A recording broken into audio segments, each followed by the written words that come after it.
आहे का? हो. हा हा.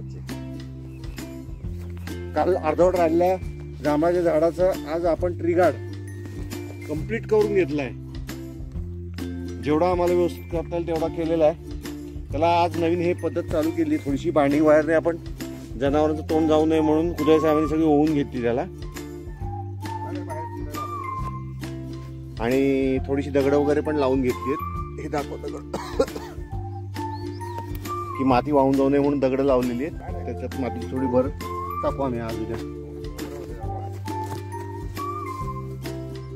हे आता या ठिकाणी 2 जांभळं झालेली आहेत. हे एक आणि समोर एक जांभूळ आहे. ते कोबडेलकर साहेबांनी लावलेलं जांभूळ चांगलं अतिशय त्यांनी स्पीड धरलेलं आहे. वाढायच्या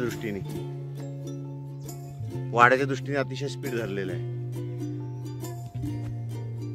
आणि त्याच्या शेजारीच फणस लावलाय आपण आता नुकतंच आणि त्याच्यावर कवच लावलेलं आहे.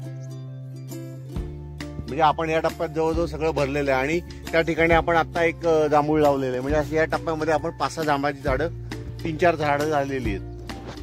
जांभूळ, फणस, कवट अशा पद्धतीने आपण इथलं वृक्ष विविधता वाढवतो.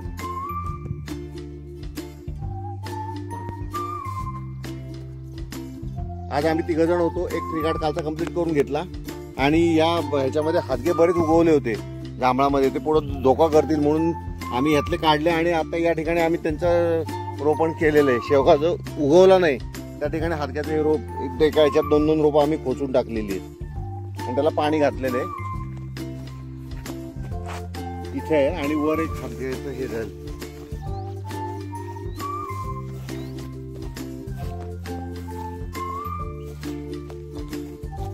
या ठिकाणी 2 रोपं, छोटे एक आणि मोठे एक असं लावलेलं आहे. पॉज करा म्हणजे